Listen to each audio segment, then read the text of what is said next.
She had lived her entire life trapped in a silent prison, her own body. Doctors, specialists, even the best surgeons had all said the same thing. It's impossible.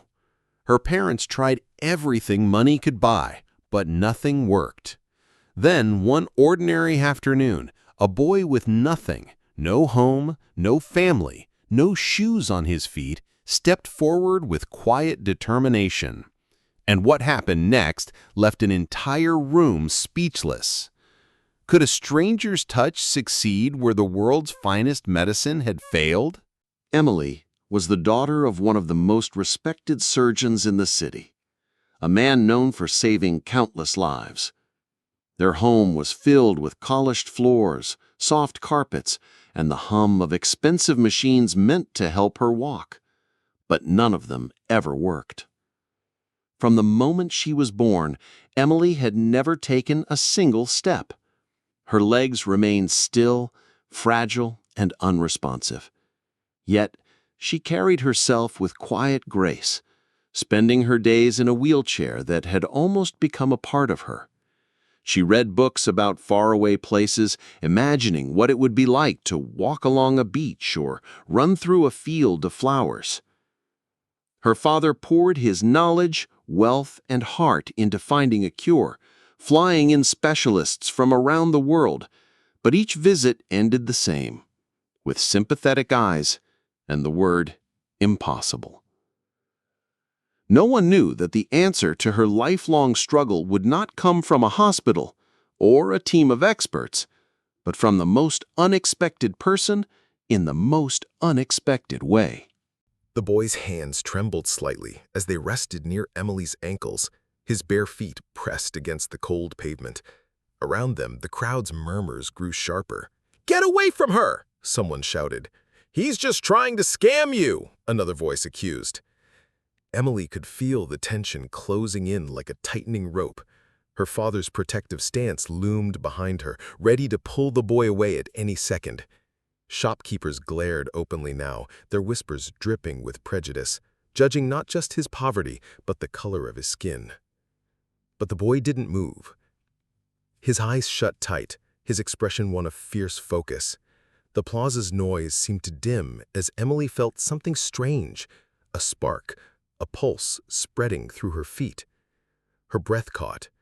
Was this real? Gasps cut through the air as her toes twitched, just once, but enough to shatter 10 years of never. The boy's brow furrowed, his lips pressing into a thin line, as if holding back exhaustion. Her knees shifted slightly, and the wheelchair's frame creaked under a weight it had never felt before. The crowd leaned forward, holding their breath. Even her father's voice fell silent. And then, just for a heartbeat, Emily's feet pressed down against the ground. Her eyes widened. The boy looked up, a faint, tired smile on his face. "Now," he whispered. Everything froze. No one dared blink because in that instant, it felt like the impossible was about to happen. It was a cool autumn afternoon when Emily's school hosted a charity event downtown.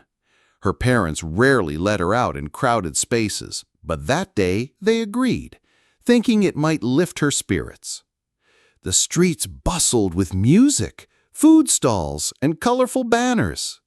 Emily sat quietly in her wheelchair, watching other children run and play, their laughter echoing like a language she could never speak.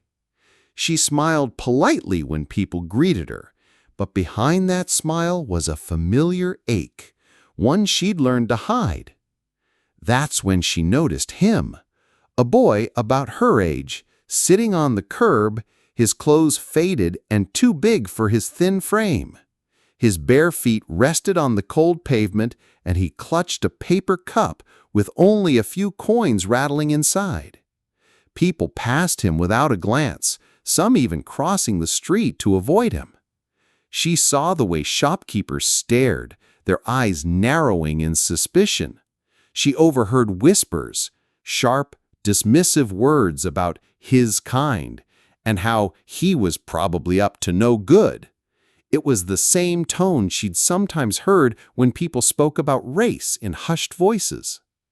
But then something unexpected happened. The boy's eyes met hers, and instead of pity, there was determination. He slowly stood and walked toward her. Her parents stiffened instantly, her father's hand resting protectively on the wheelchair. The crowd seemed to pause, watching as he knelt beside Emily, ignoring the stares and murmurs. "I can help," he said softly, though the words were more felt than heard. Before anyone could stop him, he gently placed his hands near her ankles. The crowd shifted uncomfortably. Her father's voice rose, telling him to step away, but Emily didn't move. For the first time, she felt something different, something alive, rushing through her legs.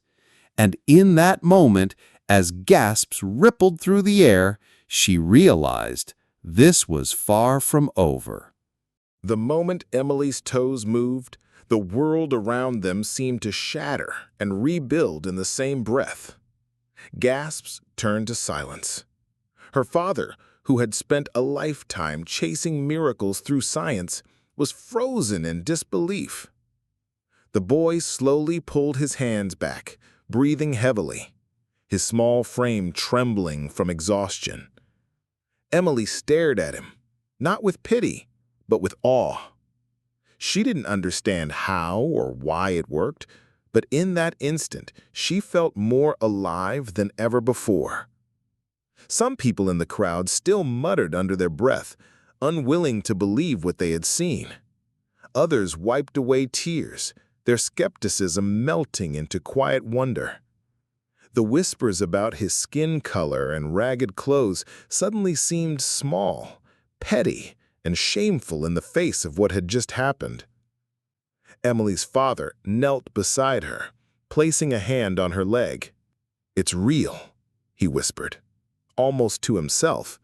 But when he looked up at the boy, his expression was different, no longer guarded, but with respect.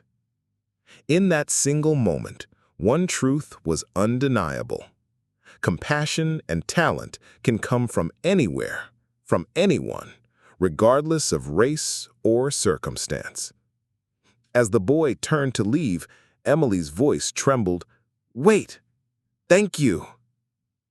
He smiled faintly, then disappeared into the crowd, his act of kindness leaving an imprint that would never fade. And maybe, just maybe, the real miracle wasn't that Emily moved her legs for the first time. It was that a divided crowd saw what humanity could be if only they chose to look past the surface.